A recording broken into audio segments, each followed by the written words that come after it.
Hello and welcome to 90 Production Films and Music. I am Dikshant and this is Inside a Movie. अगर आप इस channel पर नए आए हैं तो चैनल को सब्सक्राइब करना और बेल आइकन दबाना मत भूलना। इस वीडियो में हम बात करेंगे ओमलेटो चैनल पर रिलीज हुई शॉर्ट फिल्म फीलिंग थ्रू के बारे में, जो कहानी है एक लड़के की जिसके पास रहने को कोई घर नहीं और उस लड़के की मुलाकात एक रात एक आदमी से हुई जिसने उसके लिए जिंदगी के मायने बदल दिए। तरीक न्यूयॉर्क की गलियों में भटकता हुआ एक लड़का है जिसके पास रहने को घर नहीं और वो अपने दोस्तों से हर रात उनके घर रहने की जगह मांगता है। उसके दोस्त ये नहीं जानते कि वो बेघर है और उसके पास रहने या खाने पीने के पैसे भी नहीं है। जब एक रात वो अपने दोस्तों से मिलने के बाद अपने अलग रास्ते जाने लगा तो उसके पास एक भिखारी आया जिसकी मदद करने से तरीक ने इनकार कर दिया। फिर उसकी नजर एक आदमी पर पड़ी जो ना तो देख सकता है और ना ही सुन सकता है। उस आदमी के पास जाने पर उसने उसके हाथ में एक साइन देखा जिसमें उसने लिखा था कि वो रोड क्रॉस करना चाहता है। तरीक ने उसकी मदद करने के बारे में सोचा। वो उसे उस बस स्टॉप तक ले जाने लगा जहाँ उसे अपनी बस मिलेगी और उसे छोड़कर वो अपनी गर्लफ्रेंड के घर जाने लगा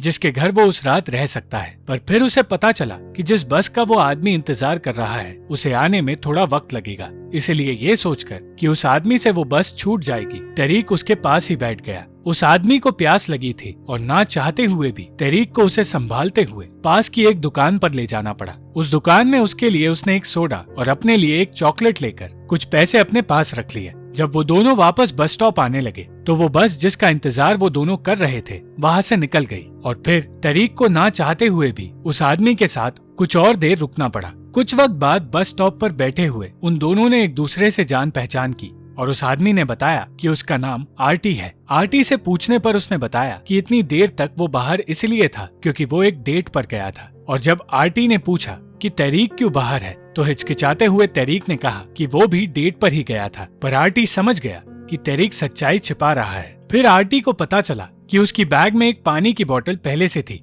और वो दोनों इस बात पर हंसने लगे। कुछ वक्त बाद तरीक की गर्लफ्रेंड का मैसेज आया और उसने कहा कि वो अब उसके आने का और इंतजार नहीं कर सकती और तरीक ने उस रात रहने के लिए एक जगह खो दी। उसने आरटी की किताब लेकर उसमें लिखी बातें पढ़ी और उसे एहसास हुआ कि आरटी के लिए जिंदगी कितनी मुश्किल है और उसकी मुश्किलें कितनी छोटी हैं। वो आरटी के हालातों को महसूस करने लगा और इस दौरान वहाँ बस आ चुकी थी। वो बस वहाँ से निकलने ही वाली थी कि सही वक्त पर तरीक ने उसे रोक लिया और आरटी को उस बस में बिठा दिया। उसने ड्राइवर से कहा कि आरटी देख या सुन नहीं सकता और उससे कहा कि उसे घर पहुँचने में आरटी की मदद करनी होगी। वो ड्राइवर पहले तो कोई दिलचस्पी नहीं ले रहा था पर फिर तरीक ने उसे समझाया कि आरटी को मदद की कितनी जरूरत है। उन दोनों ने एक दूसरे को ध्यान रखने के लिए कहा और तरीक को पता चला कि आरटी जानता है वो तकलीफों से गुजर रहा है। उन दोनों ने एक दूसरे को गले लगाकर अलविदा कहा और आरटी की मदद कर तरीक अपने लिए रहने की जगह ढूंढने निकला।